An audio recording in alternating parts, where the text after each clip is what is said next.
9 de la mañana con 37 minutos y ya estamos con parte del panel que nos acompaña este día martes 7 de marzo ya, ¿no? 7 de marzo. Ya, super martes se me lo había dado. No, era para seguir el mote de la semana. Hoy día fue mucho más super martes que super lunes. Roberto Isixson, ¿de verdad? ¿Te encontraste con más autos, taco y todo eso? Hay varios colegios que Isabel Pla. el día, no ayer. Ah, eso puede ser. Eso puede ser. Era primer día de clase en varios colegios justamente para... Isabel, perdona, acércate un poquito el micrófono. Justamente para diferirse, para alejarse el lunes del super lunes, ya, para congestionar el lunes, siendo como y terminó siendo martes. aparentemente más difícil que ayer. Nada que hacer. Bueno, ya lo escuchaban, estamos con Roberto Isixson, gerente de Asuntos Públicos y Comunicaciones de CADEM. ¿Cómo estás, Roberto? ¿Cómo llegaste? Ya sabemos, con taco en la mañana. Con taco, pero muy bien, contento. Excelente. Y con Isabel Pla, vicepresidenta de la UDI. No. De nuevo te presenté, pucha, ¿por qué? Me quedé pegada con el cargo. Me quedé pegada soy miembro de la Comisión Política de la UDI. Eso, miembro del y que también trabaja en Avanza Chile. Y también soy la encargada de coyuntura de Avanza Chile. Muy bien, ahí está. Isabel Pla se presenta ella mejor que como la presento yo, claramente. Bueno, bienvenidos los dos. Muchas gracias. Lo primero que quiero preguntar, y alejándome aquí de lo meramente político, aunque es un tema político también, quiero preguntarles por esta noticia que está dando vuelta desde ayer y que es bien impresionante. Hoy día EMOL, o el Mercurio, lanza una cifra que ayer no quiso dar el general director de Carabineros, que hablan de que el fraude fiscal de los oficiales de Carabineros que se está investigando, y que podrían ser más de los 9 que se mencionaron, llegaría a 15.000 millones de pesos. ¿Cómo toman esto? Y juntándolo con algo que hemos conversado acá y que tiene que ver con la alta valoración, muy merecida diría yo en general, que hay en Chile por los carabineros. Y yo creo que esa valoración también tiene mucho que ver con, bueno, el rol que tiene Carabineros, pero también con ese carabinero que uno siente muy cercano cuando hay una tragedia y que se meten en el barro para rescatar gente y que están ahí con apoyos en momentos graves, un poco lo mismo que pasa con bomberos. Pero, ¿qué mirada tienen con esto que se conoció ayer y que dio a conocer el mismo alto mando de Carabineros? A ver, Isabel Pla. Quiero admitir que no he profundizado en el tema, pero sí estoy igual de impactada. ¿Viste el titular más bien? Vi el titular y algunas bajadas anoche, alcancé a ver, y hoy día en la mañana escuché al general director. Lo primero es muy impresionante, efectivamente, por lo que tú dices, porque Carabineros es una institución muy valorada, es como muy parecida a los bomberos en el corazón de todos nosotros. Y lo segundo que yo quiero destacar es la reacción que escuché al general director. Y él dice algo que es bien duro decir para el representante de una institución, que dice: estamos avergonzados. E inmediatamente después explica las decisiones que ha adoptado la institución, pero estamos avergonzados, o sea, muy fuerte, y me parece muy bien. Me gustaría saber si fue Carabineros de Chile el que entregó la información, si se adelantó a lo que podría pasar. Eso es interesante saberlo también. Yo creo que es muy probable que haya pasado, ¿me entiendes? Yo creo que Carabineros es una institución valorada, pero que no se escapa a lo que le pasa al resto de las instituciones, ¿te fijas?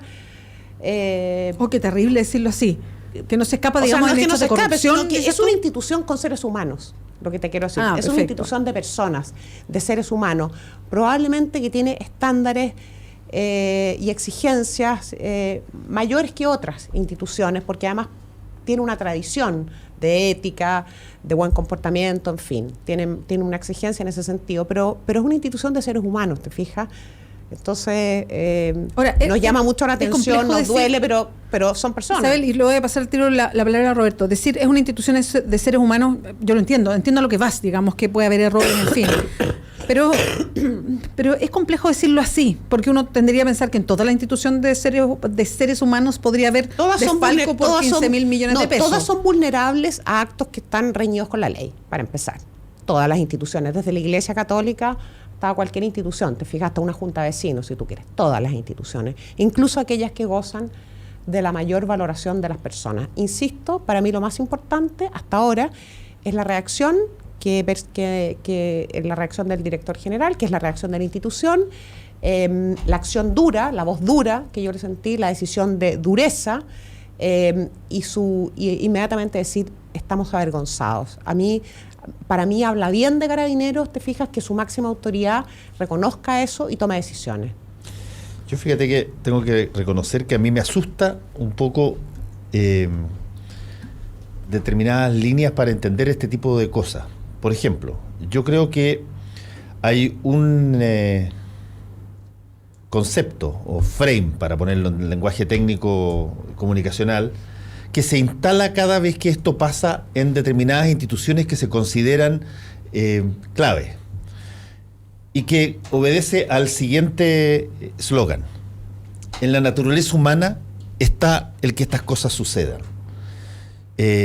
Está un poquitito casi como lo que dijo la Isabel en este asunto, digamos. ¿Todas las instituciones están sujetas a la posibilidad de que esto ocurra? Sí, yo creo que sí, que cualquier institución y cualquier persona puede estar sujeta a tentaciones, puede estar sujeta a determinados incentivos para intentar violar la ley, robar, estafar, hacer fraude, lo que sea. Es cierto. Pero lo que le tengo susto de ese argumento es que a reglón seguido viene el SAFE, o puede venir el SAFE, que se usa en Chile pero a mandíbula batiente cada vez que este tipo de situaciones pasa, y para disminuir el rol personal de uno en esta materia, se acude a este eslogan de, mira, ¿sabes qué? La codicia está en la naturaleza humana. O está en la naturaleza humana si es que te dejan abierta la ventana y te dejan mostrándote los 2 billetes al otro lado. Mira, está en la naturaleza humana, pegarle el manotón. Yo creo exactamente lo contrario. Yo creo que lo que está en la naturaleza humana, porque de otra manera no hubiésemos llegado a estar donde estamos, son más vías de cooperación y colaboración que vías de aprovechar el instante para pegar el manotazo.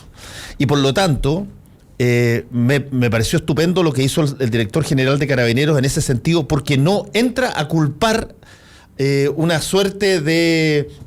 No entra a justificar lo que, por ejemplo, muchos políticos lo han hecho. No entran a justificar sobre la base de una atmósfera que todos estamos proclives de eventualmente caer. Una frase así como, mira, no sé, pero si no lo hacía yo, lo iba a hacer otro. Casi como si fuese una suerte de destino inalterable, el que tú, puesto ante una cantidad de dinero y si que no te están mirando, te la vaya a llevar para la casa. Yo creo que, afortunadamente, el director de Carabineros no hizo eso. No, perdón, ayer. Quiero hacer una precisión. No todas las personas somos vulnerables, pero en todas las instituciones pueden generarse esta claro, situación. pero eso es un potencial... Que no es lo mismo. Pero es un potencial amplísimo. Yo también estoy de acuerdo contigo que en la naturaleza humana prima la cooperación, el buen comportamiento, la vida en comunidad, a la codicia y a las otras características que tú has mencionado. Ahora, yo creo que hay un elemento que no hemos tocado, que es que efectivamente yo creo que las instituciones todas son susceptibles a que algunos miembros del grupo busquen maximizar su utilidad por vías ilegales, digamos. Eso me parece que puede ocurrir en cualquier institución. Pero lo que no puede ocurrir, y me parece que es un punto que está pendiente en este debate, es que para eso, de alguna manera, las instituciones tienen mecanismos que alertan a tiempo y de alguna manera logran gestionar esto en su minuto. O sea, ¿a qué voy? Que 15.000 millones no desaparecen de un día para otro. Esto no lo descubrieron ayer. O si lo descubrieron ayer, durante mucho tiempo... esto es una práctica que venía ocurriendo al interior de Carabineros. O sea, yo trabajo en una empresa y si a mí se me desaparecen 1.000 millones, me voy a dar cuenta al día siguiente, digamos. Entonces, de alguna manera aquí lo que ocurre y lo que creo que está pendiente es qué pasó al interior de Carabineros, que las normas, el funcionamiento, el equipo de fiscalización, no tengo idea, no logró detectar esto para que no ocurriera. O sea, en el fondo, ¿qué es lo que está pasando al interior de Carabineros con el funcionamiento de Carabineros administrativamente, para evitar que este tipo de cosas ocurran? Porque dado que las instituciones todas son susceptibles a que estas cosas ocurran, existen equipos de fiscalización internos que evitan estas cosas. Entonces, aquí debe haber pasado mucho tiempo. Si 15.000 millones es mucho dinero. Entonces, esto ocurrió durante mucho tiempo. Y la otra pregunta es si es que algún otro general director en el pasado no sabía, digamos, de esto. ¿Desde cuándo se está investigando? De hecho, hay dos altos oficiales que están apartados de la institución exclusivamente porque ellos estaban en la cadena de vigilancia para que este tipo de cosas se pudieran percibir en caso que ocurrieran, digamos. Ahora, sí quiero rescatar también la actitud de este general director de Carabineros. Yo creo que lo vimos ya con los incendios en una actitud que al menos yo no tengo recuerdo de un general director en terreno, por ejemplo, trabajando en conjunto con su equipo para ayudar a la comunidad. Y segundo, esta actitud que al menos va de frente, que se contrasta bastante con las actitudes que han tenido otras fuerzas armadas en casos que han sido similares. Yo creo que eso es valorable y creo que habla de una persona que está a cargo de su institución, que al menos él se ha enterado ahora o hace poco y decide ir de frente. Yo creo que eso es importante. Yo quería agregar a esto otra discusión que tiene que ver porque se asocia lo que pasa con Carabineros, a propósito, ni siquiera con la cifra, esto lo conversábamos temprano, con el Milico Gate, que se conoció lo que pasó al interior del Ejército. Se habla de, o por lo menos el Ejército ha reconocido 5.000 millones de pesos en el fraude en el Ejército. Hoy día hablamos en Carabineros de 15.000 millones de pesos. Lo dice el Mercurio. Que lo dice el Mercurio. Todo es una información todavía extraoficial. Ayer Carabineros nos dio muchos detalles. Lo que reconoció el general de la institución es que efectivamente era una cantidad abultada, pero que él no podía decir cuánto era, ni tampoco entregó más detalles. Hoy día en el Mercurio, en EMOL, aparecen detalles de cómo salió esta investigación, de cómo se conoció y todo, pero Roberto tiene un punto. Son 15.000 millones de pesos. Seguramente esto no fue en un mes ni 2 meses. Tiene que haber sido bastante más tiempo. Por lo que dice el Mercurio, no fue al interior de Carabineros que se dieron cuenta, sino que fue la unidad de análisis financiero, sí, que le llamó la atención ciertas transacciones de plata, que pensó que era lavado de dinero relacionado con el narcotráfico, hizo la denuncia, empezaron a investigar y ahí vieron que venía de Carabineros, hizo una investigación interna, en fin. Pero efectivamente aquí hay un tema respecto a la fiscalización, la capacidad de fiscalización, cómo el Estado dialoga entre sus instituciones, porque Carabineros es una institución del Estado, lo mismo el Ejército, y ahí entra otro tema que tiene que ver con ¿cuándo vamos a entrar a conversar más cosas de lo que pasan al interior del Ejército y las Fuerzas Armadas? Que yo creo que ahí tenemos un talón de Aquiles. ¿Cuánto vamos a hablar, perdón Isabel, solo para plantearlo, pero ¿cuándo vamos a hablar de temas tan distintos como el sistema y de discusión?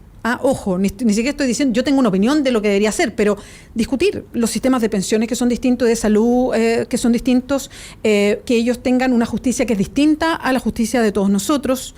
En Carabineros, incluso hablando con gente que es especialista en seguridad ciudadana, dicen, Carabineros debería tener una forma de organización distinta porque hoy día la organización de Carabineros estipula que por grado, o sea, por edad en la institución, a ti te tocan ciertas responsabilidades sí o sí. Y no por mérito, por condiciones. Por ejemplo, decía, de repente hay gente que es muy buena para liderar una comisaría y hay gente que no, pero le toca por designación, llegó a ser, y yo no me manejo los cargos, pero llegó a ser mayor, por ejemplo, y le toca una comisaría. Sea bueno para administrar, sea bueno para dirigir personal o no, hay gente que tiene, como todos nosotros, una especialista. Entonces, ¿en qué momento vamos a empezar a hablar o a meter mano políticamente a lo que queremos de instituciones como esta? ¿A qué nos imaginamos de Carabineros para una sociedad y para un Chile como el de hoy día? ¿A qué queremos de las Fuerzas Armadas, el Ejército, las lucas que se gastan, en fin, en un Chile como hoy día? Yo creo que hay... Roberto Isixson. Yo creo que una de las demandas más importantes que no se expresa con claridad, pero que está en el fondo de la opinión pública chilena, es una transformación, una modernización de nuestro Estado. Completo, y eso significa una modernización del Poder Ejecutivo, una modernización del Poder Legislativo, del Congreso, del funcionamiento del Congreso, porque los parlamentarios tienen una serie de beneficios que los chilenos no tienen, porque como por ejemplo irse de vacaciones todo febrero, o sea, por decir una cosa, digamos. O sea, se cierra el Congreso todo un mes, digamos, y así una serie de beneficios. Y pasa lo mismo con el Congreso, pasa lo mismo con los tribunales. Hay una demanda. Ojo que al final, ¿quiénes son las 3-4 instituciones que están con peor evaluación ciudadana? El Congreso, los tribunales, el Poder Ejecutivo. O sea, hay una necesidad de modernización muy significativa que creo que también involucra a las Fuerzas Armadas y de orden. Lo que pasa es que finalmente la complejidad que significa meterle mano a esos sistemas es muy significativa. No solamente la complejidad, además, sino que te enfrentáis contra un gremio. Toca nervios muy sensible del único estamento que tiene monopolio de fuerza. Exacto, digamos. además. Entonces, déjame darte un punto. Tú decías, las Fuerzas Armadas tienen un sistema de pensiones distinto, pero hay un 80% de los chilenos que está en contra de eso. Lo que dicen básicamente es que todos tengamos el mismo sistema de pensiones.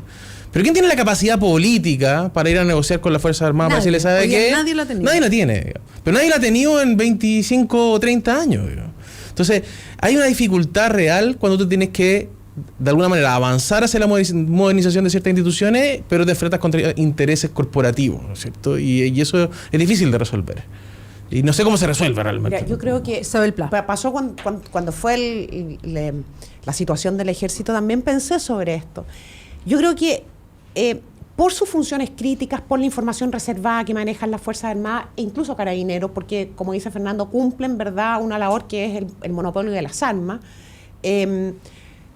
no han avanzado lo suficiente, no se han incorporado totalmente a la cultura de transparencia que está instalándose en Chile, al menos desde el año 2009 en adelante, desde que se promulgó la ley. Yo creo que las normas de transparencia, las instituciones relacionadas con transparencia, que en este caso tienen que estar adecuadas, ¿verdad? Tienen que estar compatibilizadas con la obligación de reserva que tiene el Ejército, por ejemplo, porque no queremos, ¿verdad?, que nuestros eventuales adversarios conozcan ciertos detalles, pero creo que las normas de transparencia protegen a las instituciones. ¿Te fijas? Tal vez sistemas de publicación de ingresos, de gastos, en fin, las protegen, ¿te fijas? Porque a lo mejor a través de las normas de transparencia Carabineros podría haberse dado cuenta antes de esta situación. Nosotros decimos, ¿cómo es posible que hayan desaparecido 15.000 millones? No sé cuánto es el presupuesto de Carabineros, pero probablemente no es una parte muy significativa de ese presupuesto total, ¿verdad? Quienes normalmente hacen estas operaciones son personas que conocen muy bien los sistemas computacionales, son profesionales para hacer esto. Probablemente estas personas actuaron con personas externas a Carabineros, entonces tampoco es tan fácil para una institución. Creo que les falta a las Fuerzas Armadas sumarse decididamente a la cultura de transparencia, publicar más información incluso respecto de su ingreso, su egreso, y es una protección para ellos, pero entiendo que también tenemos que resguardar las funciones críticas que tienen las Fuerzas Armadas e incluso Carabineros. Sí, no cabe la menor duda que para qué estamos con cosas, tampoco vayamos a decir cosas tan eufemísticamente, pero abordar cualquier problema que signifique restarle poder a las Fuerzas Armadas en Chile todavía tiene un pequeño prurito de provocación que podría llevar a situaciones que no se quieren. Pero todavía, Fernando, pero absolutamente. Perdón, ¿todavía porque nos pasamos el rollo o porque efectivamente no, todavía? Yo creo que no solamente se pasan el rollo, sino que también debe haber gente que dice de que en los momentos en que te están acusando internacionalmente, qué sé yo, en la Corte Internacional de Derecho de la Haya, tú no puedes ceder debilitar ninguna cuestión de las Fuerzas Armadas, todo lo contrario, en fin. Pero el hecho práctico es que hay un montón de cosas que se han dicho desde hace mucho tiempo que deberán ser revisadas. Yo me acuerdo, para mencionar el gobierno relativamente cercano, pero cuando llega Andrés Alamán al Ministerio de Defensa, en el gobierno del presidente Piñera, su objetivo número 1, y lo dijo a quien lo quería escuchar, era hacer la reforma definitiva de la ley reservada al cobre. Sí. Que no lo pudo hacer. Hoy día duerme en el Congreso. Claro, que duerme en el Congreso. Que no lo pudo hacer. Pero los temas que está mencionando Beatriz, que tienen que ver con la previsión y todo eso, pero se vienen anunciando y discutiendo. Hubo un cambio en el gobierno anterior que fue, por ejemplo, un cambio pequeño pero significativo, pero que generó también problemas. No lo recuerdo en este momento. No sé si era el fin de la extensión de la pensión a la hija soltera. Sí, puede ser, algo los Montepíos que llegaban. Pero, en fin, y eso ha sido tremendamente difícil de implementar, y son enormes cantidades de plata que van por un carril paralelo, pero yo tengo la sensación que todavía no existe disposición en el aparato civil, no importa de dónde sea, ya sea por favoritismo ideológico respecto a las Fuerzas Armadas o por temor a que esto pueda significar el comienzo de una suerte de reversión en términos del espíritu democrático. El hecho es que no se hace. Se anuncian, se presentan y no se hacen. Y la única forma que tiene de que esto se sepa cuando ocurre es que haya revelaciones, ya sea periodísticas revelaciones periodísticas, voy a decirlo con todo su nombre, son personas que deciden pasarle la información a un medio. Absolutamente. Y lo segundo es que pasen cosas como estas, donde un jefe de servicio o jefe de rama decide salir antes que aparezcan los medios de comunicación y pone una raza muy alta dentro de su institución, como lo que acaba de hacer el general Villalobos. Pero para los efectos prácticos de los cambios de sistema no se avanza pero en un centímetro. Gloria de la Fuente, lo aprovechamos ahora, es que se suma a la conversación Gloria de la Fuente, directora ejecutiva de la Fundación Chile 21, vocera de la candidatura de Ricardo Lagos. ¿Cómo está, Gloria? Hola, muy bien, muy buenos días, muchas gracias además por la invitación de todos los martes. No, yo quisiera decir lo siguiente, que me parece que tiene que ver con, lo hemos hablado en otras oportunidades, pero yo creo que se refleja también en este tipo de circunstancias, que es cuán anclado está en la lógica, tal vez como en el etos cultural de lo que somos todavía como país, la lógica transicional, que yo creo que es parte de aquello, digamos. Este temor como a tener que intervenir en algunas instituciones donde en definitiva evidentemente hay más que abuso, digamos que se han cometido delitos, y el temor probablemente que esto signifique una especie de crisis en las instituciones en el país, creo que refleja un poco eso. Y me parece en ese caso, me parece muy adecuado, pese a que esto probablemente lo habríamos conocido de manera muy escandalosa a través de investigaciones básicamente de medio de comunicación, pero me parece que es muy adecuado, por lo tanto, que el general director de Carabineros dé un paso adelante y por lo tanto diga, mire, aquí hay responsabilidad. Lo que uno esperaría sí es que cuando ya tengamos más claridad respecto a la totalidad del fraude, efectivamente haya responsabilidades que se cumplan más allá de la expulsión de 9 carabineros o un conjunto de carabineros en el fondo que hayan estado metidos en esta situación. Porque en el fondo creo que lo que se ha instalado de alguna manera en la sociedad chilena es esta suerte como idea de impunidad, ¿no? Que aquí pagan o el hilo más delgado o en el fondo pagan unos poquitos, pero que en realidad es como para finalmente como para dejar tranquilo de alguna manera a aquellos que piden cabezas detrás. Yo creo que hay que instalar esta idea de que efectivamente cuando este tipo de situaciones se conocen en Chile se investigan y cuando se investigan pagan los que tienen que pagar. Y yo creo que la señal correcta en este caso y en otros que hemos conocido me parece que va en esa línea. Pero pasa. O sea, yo me quedo con la sensación que justo eso no pasa, que a lo mejor todos tenemos el diagnóstico. Mira, yo creo que debería pasar esto, la ciudadanía lo miraría de otra manera, tomaríamos, que nos quedaríamos con más confianza, pero lo que yo veo permanentemente es que no pasa. Yo me sumo a la gloria, me quedo tranquila en el sentido que el estándar que tienen estas instituciones es bastante alto, especialmente la Fuerza Armada, Carabineros. Perdón, el Ejército también, Isabel. De las cosas que se han conocido, entiendo que están... O sea, el Milico Gate yo creo que es el festival todavía, de que nadie paga el paso y que nadie tiene la responsabilidad de nada, ¿no? Pero está en plena investigación. Sí, lo que uno esperaría es que haya señales súper claras y concretas. Pero espérame, doy una señal, solo, Gloria, no, porque yo te encuentro toda la razón. Si el tema es que creo que todos tenemos ese diagnóstico, lo miramos así, pero no pasa.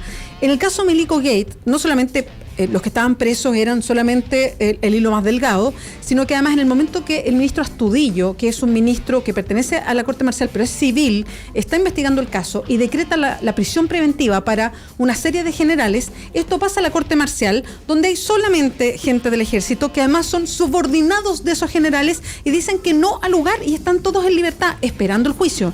Entonces, cuando uno mira que pasa eso, permanentemente, incluso con la discusión que tenemos, bueno, uno efectivamente dice, está el diagnóstico, pero no pasa nada. O sea, todos entendemos que tiene que pasar algo, pero no pasa en la práctica. Claro, y entonces se termina instalando una especie de sensación de impunidad, o de que en el fondo, para dejar tranquila a la gente, efectivamente, a quienes piden sangre, como decía hace un rato atrás, pagan algunos que no son necesariamente los más responsables. Yo por eso creo que esto puede transformarse en una oportunidad efectiva para que efectivamente quienes tienen que asumir responsabilidades asuman esa responsabilidad. Bueno, estamos recién conociendo este caso que estalló en Carabineros. Me imagino yo que con la misma transparencia con la que el general Villalobos anunció el término de la estada en Carabineros de estas 9 personas, va a seguir informando respecto de cómo avanza el caso, porque me imagino que deben estar ya investigándolo los propios carabineros adentro, no solamente la investigación judicial. Yo creo que Carabineros tiene que hacer una suerte su propio proceso. Claro, o sea, exactamente. Por supuesto, y muy profundo y Cuando de se haber trata además, iniciado. Porque si es que hay algo que revelan estos casos, tanto el Milico Gate como el caso de Carabineros ahora. ¿Cómo sería este Paco Gate? Como el caso que se revela también en algunas de las formas de financiamiento a la política, es que, voy a poner una frase un poco fuerte, pero aquí hay una asociación de personas que se vinculan con el objetivo de defraudar. O sea, aquí no hay un espontáneo solo que encuentra una cosa y le reparte a los amigos. Aquí hay una operación, según lo que dijo ayer el general director de Carabineros, el general Villalobos. Hay una operación que donde confluyen varias personas y donde además hay una irresponsabilidad que él lo grafica muy claramente de vigilancia de los superiores que fueron apartados de la institución. Entonces, eso puede perfectamente escalar en plata y puede escalar en gente. Poca gente. Y yo quiero dejar esto planteado para cuando volvamos a la pausa. ¿No tiene responsabilidad el mismo Villalobos? O sea, perdón, pero bajo las narices de él, una parte, no sé desde hace cuánto años. Habría que viene, saber cuánto es el tiempo. Pero hoy día son 15.000 millones de pesos. Y en base a lo mismo que decía Fernando, ¿no tiene responsabilidad él de mando en una situación como esta? Lo dejo ahí porque tenemos que hacer una pausa. Estamos con Roberto Isaacson en el estudio, también con Gloria de la Fuente y con Isabel Pla. Pausa aquí en Combinación Clave y volvemos. No le hacemos el quita a ningún tema. Combinación Clave por la 92.9. Hola, soy Carola Bretauer. Yo soy Lucho de Chile. Y aquí comienza Taco Clave. Vivirás el taco de una manera diferente. Las noticias vistas desde diferentes ángulos y con invitados que te sorprenderán. Ellas y ellos estarán representados por una pareja muy particular. Carola Bretauer y Lucho Hernández en Taco Clave. De lunes a viernes de 17 a 19 horas por la 92.9. Somos entretención. Somos la clave.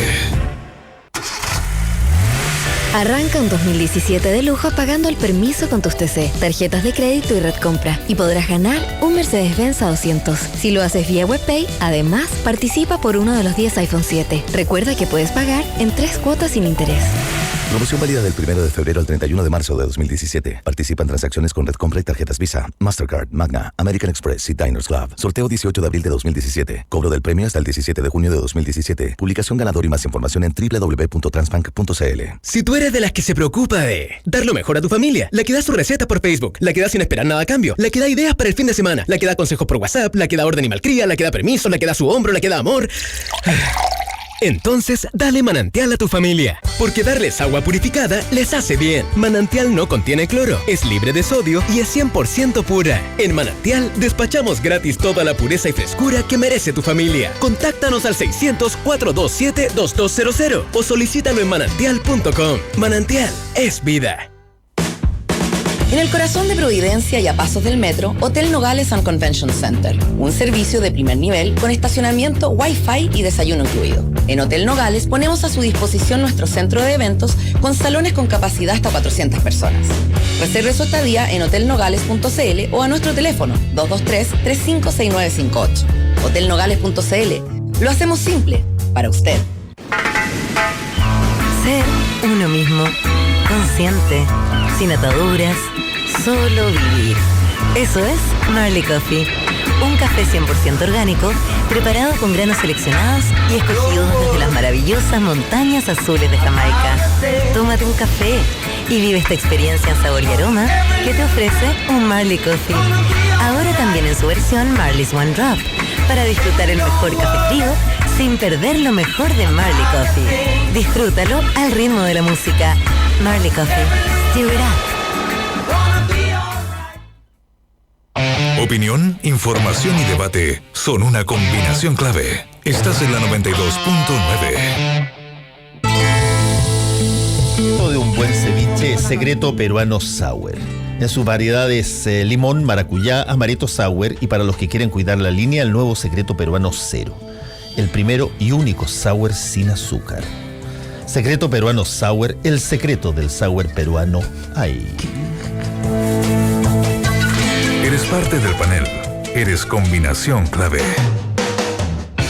En Provida implementamos 3 nuevas soluciones concretas para facilitar tu ahorro. Ingresa a provida.cl y conócelas. Provida, cambiamos para mejorar tu pensión. Vamos muy temprano. Dijimos ayer, con ese aviso, siempre es bueno para un pico sour. Sí. Sobre todo cuando hay discusión, ¿no? Soltamos mal las opiniones. Ya, compañeritas, continúe usted. 10:05. Estamos junto a Fernando Paulsen haciendo combinación clave. Entre las 8 y las 11 es el momento del panel que nos acompaña los martes. Estamos con Isabel Pla, miembro de la Comisión Política de la UDI, de Avanzar Chile también, Roberto Isaacson, gerente de Asuntos Públicos y Comunicaciones de CADEM, y Gloria de la Fuente, directora ejecutiva de la Fundación Chile 21 y vocera de la campaña de Ricardo Lagos. Yo dejé planteado un tema y quiero la opinión de ustedes. ¿Qué responsabilidad? Yo entiendo la puesta en escena del comandante, y no lo digo en forma peyorativa, sino que hay una puesta en escena, una fórmula, elegir palabras específicas, una fórmula comunicacional del general director de Carabineros para comunicar esto, y parece una fórmula acertada además, ocupar ciertos conceptos con una cara que me imagino que es real, porque cuando le pasa algo así a la institución que uno que está al frente debe ser muy, muy, muy tremendo. Pero yo quiero preguntar qué tipo de responsabilidad tiene el comandante jefe de instituciones que son altamente jerarquizadas, que me imagino que debería mirar los balances generales de Carabineros, las lucas que entran, independiente de que él a lo mejor no vaya al detalle y le presentan los documentos, pero insisto, son 15.000 millones de pesos menos, que es por lo menos la versión que entrega el Mercurio hoy día. ¿Qué creen ustedes? Yo creo que es súper difícil responder esa pregunta. Roberto Isixson. Primero porque sabemos muy poco. No tenemos todo, claro. Creo que esto está comenzando. Todavía, Segundo, porque Bruno Villalobos lleva poco tiempo en la institución. O sea, también es en el fondo, hay que ver cuándo partió el caso, cuánto tiempo llevan ocurriendo. Entiendo que tienen por lo menos 2 años y medio, dice. Es muy probable, por ejemplo, que él haya iniciado la investigación, por decirte, no sabemos cuándo partió la investigación. Claro, si es que la investigación comienza en su cara. Entonces yo creo que es difícil. Yo me quedo al menos con lo positivo, y lo dije al principio, me parece que parece ser un general director de Carabineros distinto a los otros. Yo lo vi en los incendios en terreno, a mí me sorprendió mucho esa imagen. Lo veo ahora en esta puesta de escena que parece la correcta, denunciando, apartando de forma inmediata a gente de altos cargos. Yo creo que es una reacción distinta a la que han tenido otras Fuerzas Armadas. En casos comparables, que creo que es valorable. ¿Como el ejército, dices tú? Como el ejército, sin duda. Que me parece que es valorable. Y lo otro es en qué momento tienen que ocurrir qué cosas, digamos. Yo creo que lo acertado en un momento de estas características, sobre todo cuando el propio general director de Carabineros el que se pone al frente con la denuncia, es que él mismo, pensando además en el futuro de la institución, en la credibilidad de la institución, haga control de daño y contribuye a acotar el problema, digamos. ¿Qué es lo que está haciendo, parece ahora? Si esto se llevara a un extremo o alguien empezara a pedir cabezas y la cabeza de la máxima autoridad a estas alturas de la investigación, yo creo que francamente contribuye muy poco a la credibilidad y al propio proceso, ¿no? Porque se terminaría transformando finalmente eso en la discusión y en la noticia. Entonces, me parece que lo adecuado hoy es que quien encabeza esta institución lleva adelante esta investigación, efectivamente contribuye a hacer control de daño, porque aquí hay una institución finalmente que le importa a todos los chilenos, que tiene máximos niveles de credibilidad, y de ahí en más habrá que ver en función de los antecedentes que vayan surgiendo. Y para eso el Poder Civil también tendrá algo que decir. Si mal que mal, si las Fuerzas Armadas y de orden están subordinadas al Poder Civil en este país, por lo tanto el Poder Civil no puede estar ajeno tampoco de esta situación. Sí, y solo para agregar, le voy a dar de inmediato la palabra a Isabel Pla, porque además situaciones como esta generan un ambiente interno muy complejo, porque muchas de estas cosas finalmente se saben. En el caso del Milico Gate, por ejemplo, se sabe porque había gente tan enojada al interior del ejército con lo que estaba pasando y que nadie se daba cuenta, que empezaron a filtrar cosas para afuera. Entonces se genera un ambiente muy nefasto. Si dentro del ejército el mote para Fuente Alba del Señor de los Anillos, por lo que le gustaban los autos con anillos, como los Audi, los Mercedes, en fin, era algo más o menos que todos manejaban. Entonces había una mirada crítica, y eso provoca finalmente que haya tanta gente enojada que terminan filtrando información. Entonces también tiene que ver con recomponer internamente una institución que se golpea con esto, por gente que le molesta mucho y con razón que pasen cosas como esta. Isabel Pla. De que yo no tengo mucho más que agregar a lo que dijo Rodrigo y la Gloria. Roberto, tenemos poca información todavía. Pero creo que el general Villalobos lo que necesita hoy día también es tener firmeza, liderazgo, te fijas, justamente para lo que tú estás planteando, para que toda la información que se necesita saber, tanto para el sumario interno como para aportar a la causa penal, no sé qué acciones se van a emprender, qué acciones corresponde emprender, para que se canalicen correctamente en beneficio de la institución. O sea, Carabineros es muy importante por muchísimas razones, pero particularmente porque yo lo asimilo a bombero, o sea, está muy clavada en el corazón de las personas. En todo Chile hay un carabinero, te fijas, tiene mucha más extensión en la comunidad que a lo mejor el ejército, que la armada, te fijas, Carabinero está en todo Chile. Creo que por ahora lo importante es que el general Villalobos fortalezca su liderazgo, y me gusta cómo ha enfrentado el tema hasta ahora. Pienso que años atrás, muchos años atrás, estas instituciones tan sensibles enfrentaban las cosas de una forma totalmente distinta. Salían a decir, no tenemos toda la información, no podemos informar más, la información está en manos de la Fiscalía, ¿te fijas? O sea, buscaban derroteros para evitar entregar la información, y aquí está ocurriendo exactamente lo contrario. Sí, yo tengo la impresión que cuando uno quiere mandar un mensaje de que esto no va a ser tolerado, lo que tiene que hacer es exponer, sancionar abiertamente y transparentar lo máximo posible. Veremos cómo sigue esta situación, porque como hemos hablado ya antes, hay una investigación propia de la justicia. Me imagino que debe haber una investigación interna de Carabineros también, y esperamos que el director general si es que él va a ejercer la vocería, lo que me parece también una decisión importante, porque perfectamente podría ser esto derivado a un vocero de oficio. Al director de comunicaciones. Claro, al director de comunicaciones, ¿no? Y ha querido hacerlo directamente el director general, así que me imagino que estaremos esperando cuáles son sus próximas comunicaciones. Son las 10 de la mañana con 12 minutos. Aprovechemos que estamos con Roberto Isixson, que conoce de encuestas. Él está a la cabeza de CADEM. Salió finalmente la encuesta de DIMARC, esta plaza pública que ustedes publican, Roberto, todas las semanas. Todos los lunes, sí. Además, y tiene un foco claro que tiene que ver con los candidatos presidenciales, por lo menos ahora. Ustedes que Gloria está detrás, o sea, trabajando en una campaña, Isabel Pla en otra. ¿Cómo han mirado las últimas encuestas? Y justo está sobre la mesa la segunda de ayer, que tenía uno de los titulares de primera página con la foto de Alejandro Guille diciendo el frenazo de Guille a propósito de la última ADIMARC. Mira, a ver, lo hablamos ayer. Sí, lo hablamos ayer un poco. Pero ¿cómo? Porque fuimos a Vía Pública de TV. Coludida la campaña. Fuimos a Vía Pública, pero era un programa más académico, más de análisis. Estaba el profesor Moreno, estaba Moral, en fin, tenía otro carácter el programa. No, mira, yo lo primero que quisiera plantear es que pienso que la candidatura del senador Guille no es que se ha frenado, yo pienso que probablemente se desinfló, porque él empieza una arremetida pública importante en enero con su proclamación, te fijas, y después con una entrevista extensa que se le hizo en la Universidad Adolfo Ibáñez, que tuvo mucha publicidad y muy buenos comentarios entre cierto mundo político. Entonces, él empieza una arremetida importante de apariciones públicas en enero, y es a partir de ahí cuando empieza primero a frenarse y luego tengo la impresión que a desinflarse. Perdón, ¿desinflarse qué significa? Desinflarse en el sentido que percibo que pierde energía su candidatura, ¿te fijas? Y esto lo quiero vincular también a lo que ocurrió ayer en la nueva mayoría, y que probablemente va a ser un debate muy importante que va a marcar la semana junto con la Junta Nacional DC, que es la abierta posibilidad de que la nueva mayoría no tenga primarias, o que defina sus candidatos en otra fórmula que no sea la primaria, incluso que todos vayan a la primera vuelta. Entonces, primero, que se desinfló. En segundo lugar, yo creo que está muy asociada la figura del senador Guille y su candidatura a lo que le está pasando a la evaluación de la presidenta Bachelet y de su gobierno. Te fijas que es un gobierno que pierde la mayoría en el primer año de mandato y que no ha podido recuperarla, y tampoco no la ha podido recuperar en las encuestas, y tampoco la recupera en la elección municipal. O sea, sufre una derrota muy importante en la elección municipal. La presidenta Bachelet cae 3 puntos en la encuesta de DIMARC, y el candidato Guille cae 4 puntos. O sea, tengo la impresión que siguen una correlación y tiene que ver. Entonces, es bastante lógico, ¿verdad?, que hay una correlación en la medida que esta es una persona que es un senador de la nueva mayoría, que es el gobierno de la presidenta Bachelet.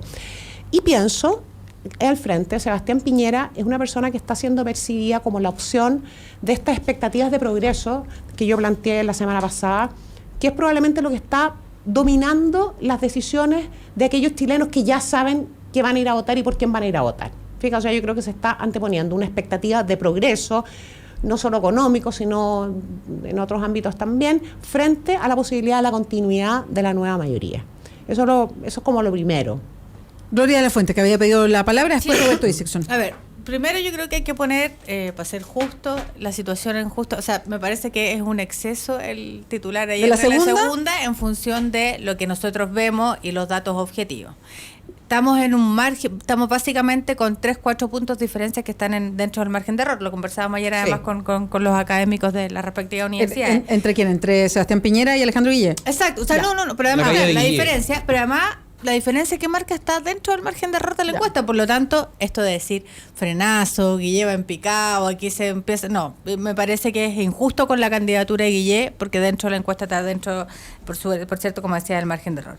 Luego, respecto a la encuesta misma, la encuesta está midiendo... O sea, primero no podemos hacer, yo creo, una correlación porque no tenemos datos para hacerlo. DIMARC no publica su base de datos y en general las encuestas no publican la base de datos. La única que lo hace es el CEP y la portal. Entonces no tenemos cómo hacer cruces de datos para establecer efectivamente que existe una relación entre la baja del apoyo a la presidenta y eventual baja, que está en el margen de error, insisto, del candidato Guille. Por lo tanto, no estoy de acuerdo con Isabel ahí en hacer una interpretación sobre los apoyos de la presidenta y finalmente lo que pasa con la candidatura de Guillé. No creo que ese sea el camino.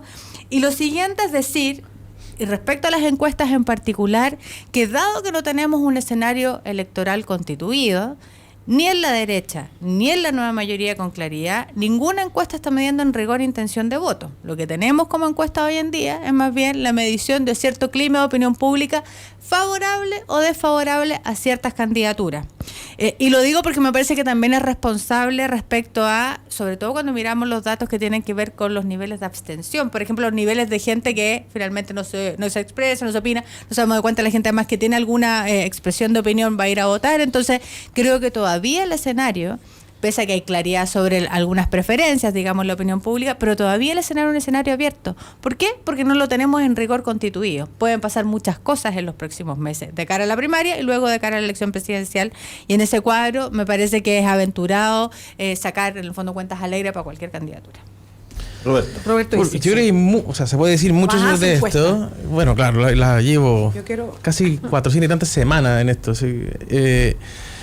Hay varias cosas. Uno, yo voy a coincidir con la Gloria. Las encuestas hoy día, y sobre todo al menos la de IMARC y la nuestra que mide todas las semanas por quién votaría espontáneo, sin nombre, ¿cierto? Es un poco el top of mind.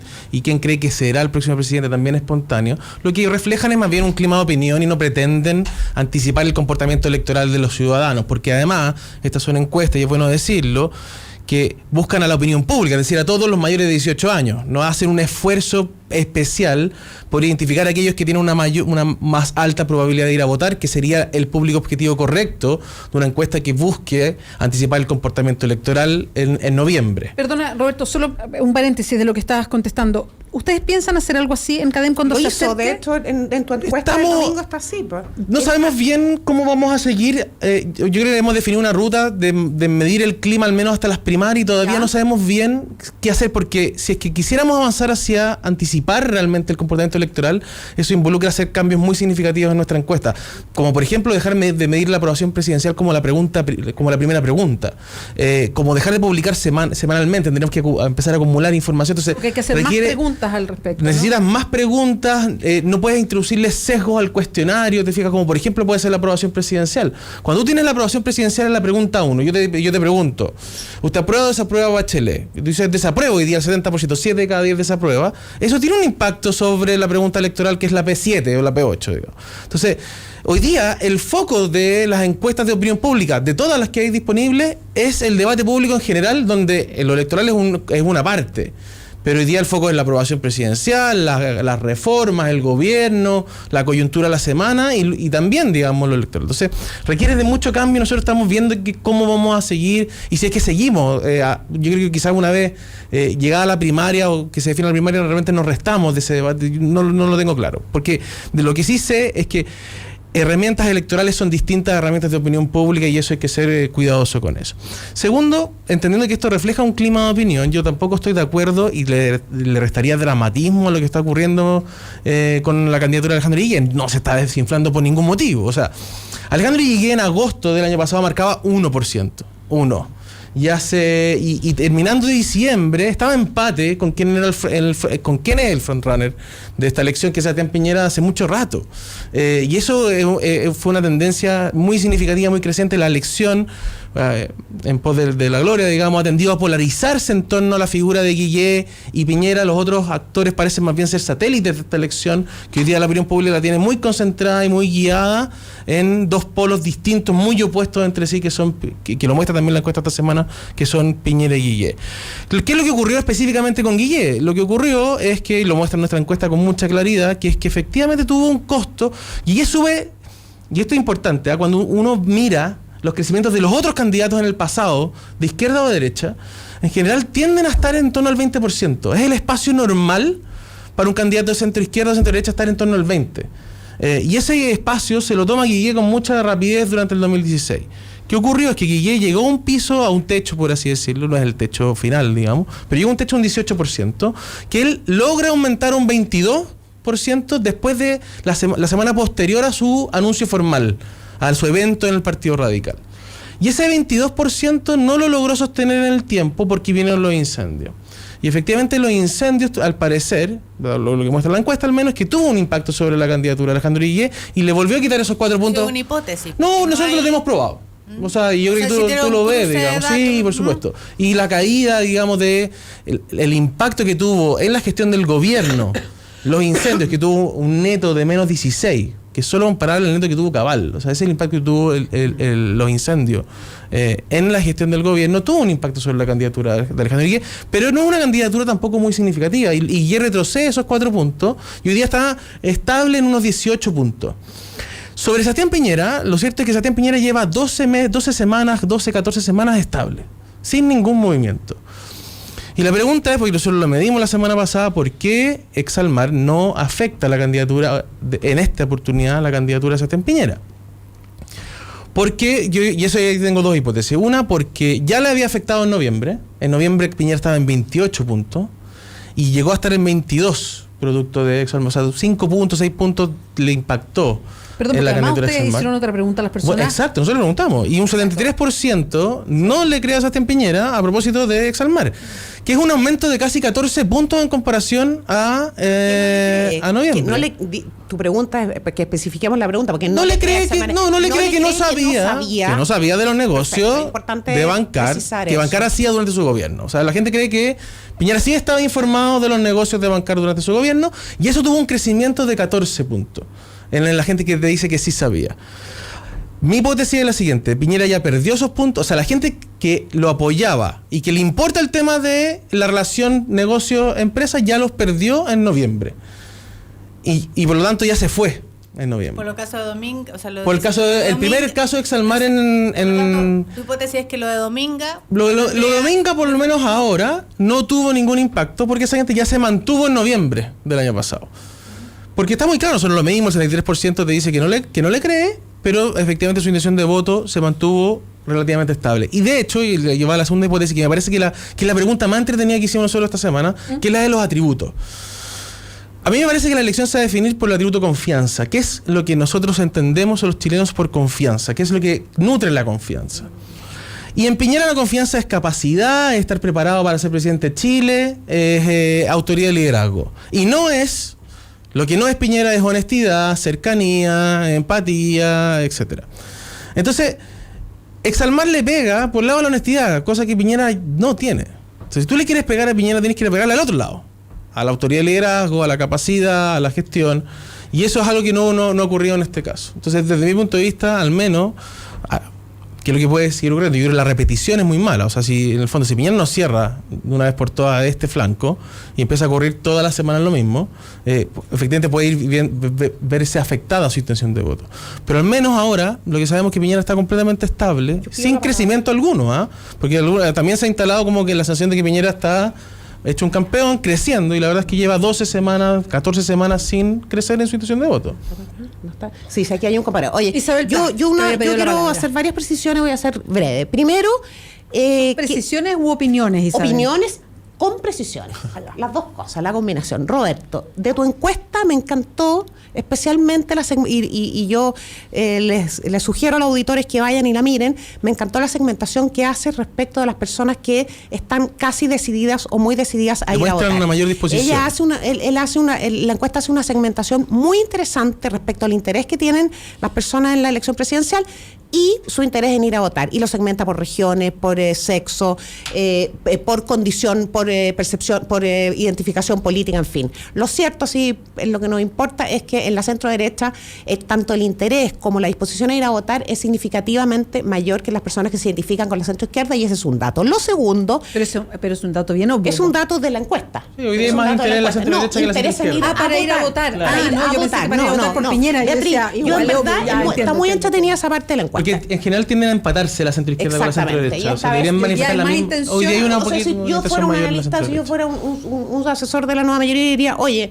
¿dónde están? O sea, ese 10% de diferencia con la centro derecha, ¿por qué no están interesados en ir a votar? Uno. Dos, también está muy interesante.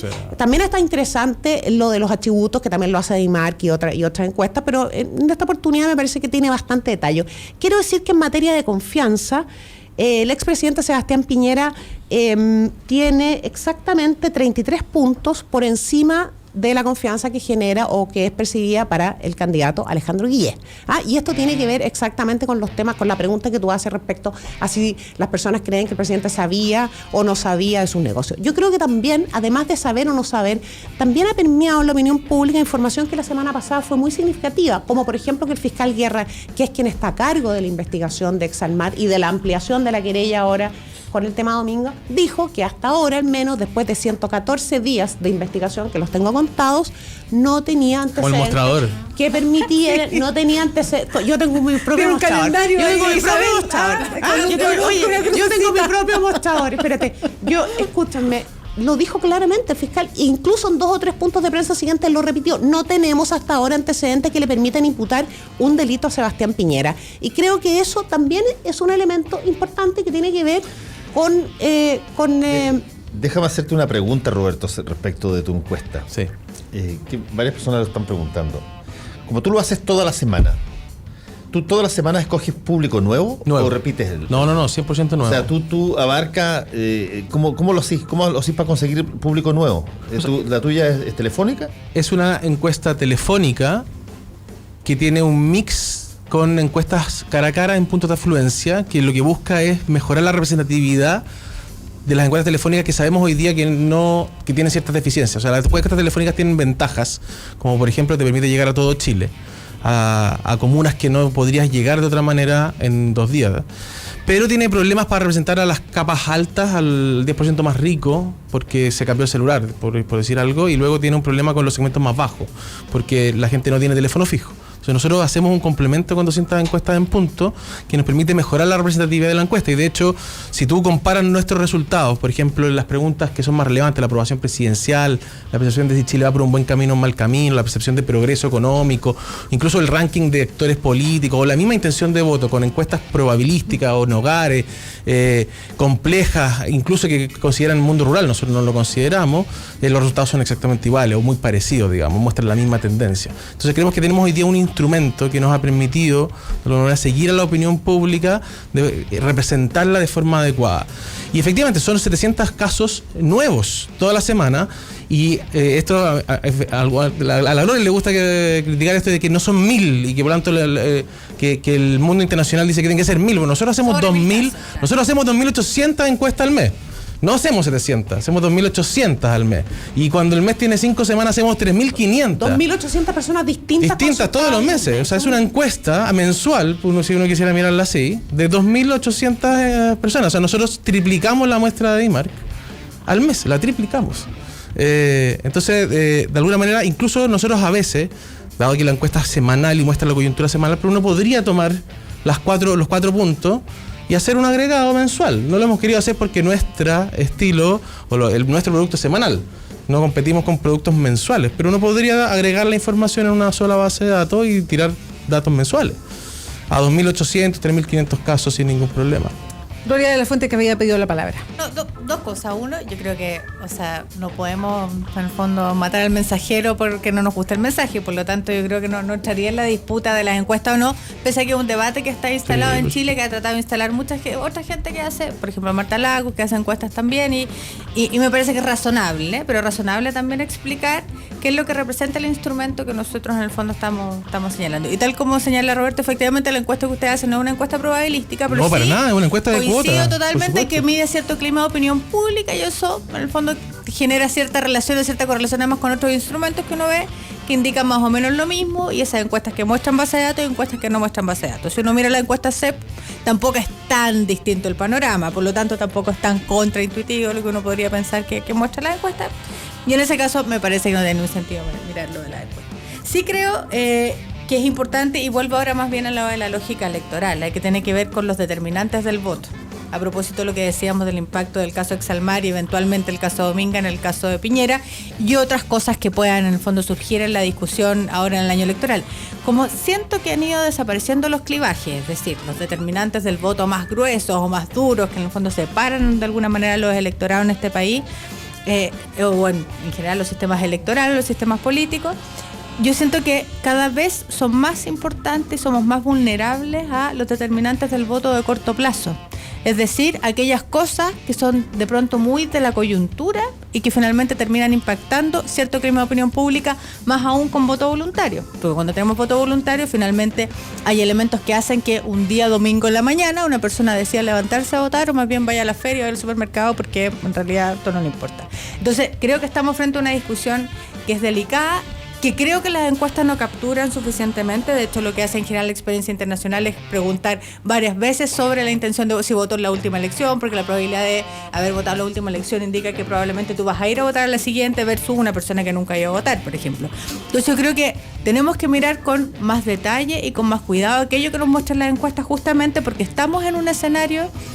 pues ya está, ya casi somos súper reiterativos decirlo, digamos, pero efectivamente un escenario que es móvil o muy líquido respecto al escenario electoral que está aquí a la vuelta. No sé si Roberto lo dijo, pero claro, el voto voluntario, por supuesto, le da un carácter a las encuestas distinto al que tenía antes con el voto, con la inscripción automática, marcan un clima. Pero probablemente preguntas como la que hace Cadem u otras encuestas respecto a la intención de ir a votar tal vez adquieren más importancia incluso que la propia mención espontánea en favor de un candidato o de otro. Yo creo que los partidos, hoy día las coaliciones, están mirando más eso que lo otro. 10:32, muchas gracias por acompañarnos hoy día. La escucharon a Isabel Pla, es miembro de la Comisión Política de la UDI, también trabaja en Avanzar Chile, que es la plataforma de Sebastián Piñera, Gloria de la Fuente, directora ejecutiva de la Fundación Chile 21, vocera de la campaña de Ricardo Lagos, y Roberto Isixson, gerente de Asuntos Públicos y Comunicaciones de Cadem. Muchas gracias a todos. Muchas gracias Nos por volvemos a encontrar. Muchas gracias a ustedes por invitarnos. A una pausa. Volvemos a Combinación Clave.